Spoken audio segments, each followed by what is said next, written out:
I think to explain the rise of populism in the United Kingdom, my time in Parliament, which is only 16 years, is not very long, but my time in politics, which is 40 years, informs my answer. And I think that it is very particularly based to three trends. One trend was the giving away of sovereignty. In the United Kingdom, we were always told when we decided to go into the EU that it was an economic and commercial project, not a political project. And with the Maastricht Treaty, as we saw sovereignty shifting away, I think that was one trend that gave rise to populism, people who really believe that we in the UK have to make our own laws and not somebody else. The second trend, I think, was the fact that politicians are no longer representative of the people. We are overeducated. There are only 4% of manual workers who have a manual working background, and everybody in Parliament is university educated and come from the highest level of professions, usually sometimes around 20% only from politics itself. So the cleavage, the distance between people and politicians is great. And then the final one, I would say, is a breakdown of trust.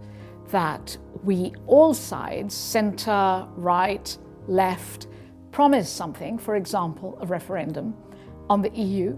The first promise was made in 1994 by my party. I wrote that promise into our manifesto, so I remember it well. And that's 22 years before finally a referendum was given. In the meantime, the Labour Party under Mr. Blair promised a referendum. The Conservative Party under John Major, David Cameron and others promised a referendum, first on Lisbon, then in-out referendum. So this wasn't something, the fact that we were unable to deliver on the promises that we had told the public every election that we would do, I think has resulted in people only believing the people who have simple messages. We will get Brexit done, or I will go and renegotiate Brexit.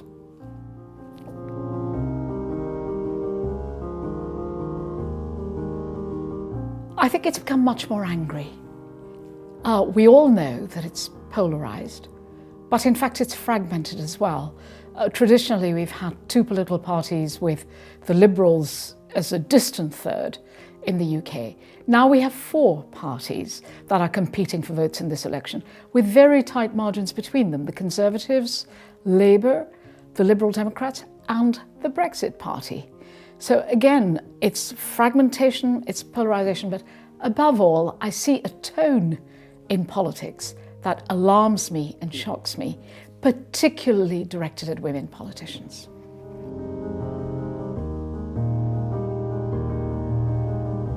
I think in a first past the post electoral system, a non-proportional electoral system, a referendum isn't the best, the most desirable thing, because it's very single issue, whereas other things aren't. But there is a myth that the United Kingdom doesn't have referendums. Actually, to go into the EU, we had a referendum. To come out in 2016, we've had a referendum. But in between, we've had more than a dozen referendums. We had a referendum to establish a Scottish devolution and a parliament. We've had within that Scottish system a referendum to break away from the United Kingdom in 2014, and now they want another one as soon as possible. We've had a referendum in Wales about whether Wales should get more powers. And then up and down England, the country, at municipal level, we have had about 6 or 7 referendums, whether they should have a mayor, whether they should have north or east regional assemblies. Even in London, we had a small little referendum to have a mayor in one part of London, in one suburb of London. So we're not that, and the most important one, well, most important for not succeeding, but it was badly needed, was a referendum on changing our voting system, which was in the coalition government. I think it was 2013. No media paid any attention to it. And those progressives like me, who believe we need to have a more even distribution of the voting system, in other words, not to let the winner take all, which is our current majoritarian system, people like me wanted to see reform, and I think we did extremely badly, something like less than 25% of the vote. So referendums per se are not unusual in the United Kingdom, and as it should be, the more important the topic, the more divisive it is. The higher is the turnout in the public interest, and then when you don't respect the result, it ends up being as divisive as it is.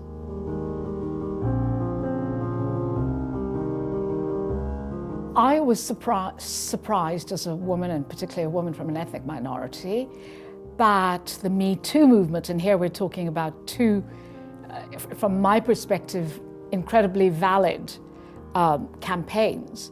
I was surprised that Me Too was so long in coming, because in my generation, people my age, women my age, and my mother was a working professional, had experienced that kind of discrimination and pressure from a very male-orientated establishment. She was a rare woman journalist in a country where there were no other female journalists, and I'm a rare woman ethnic minority politician in a country where there are some, but it's been a slow change, and I've been doing this for 35 years.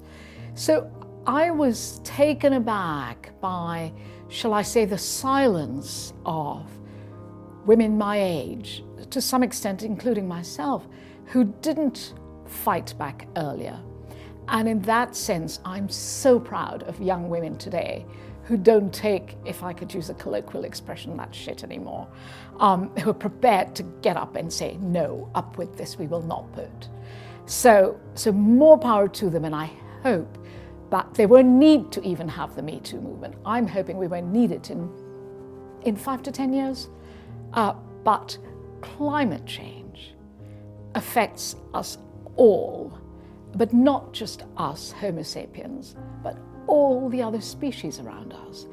It affects this small, beautiful planet of ours so profoundly that I hope it'll never go away, the movement, because we will always have to be striking a balance between economic growth and the environment. And I hope that younger and newer generations don't become complacent like my generation did, to allow untrammeled growth at the cost that it is delivering to the environment. I think we were wrong, and I really hope that the climate change movement perseveres through generations, because we're only guardians of the environment, and each generation has to renew its own promise to Mother Earth that we will look after her.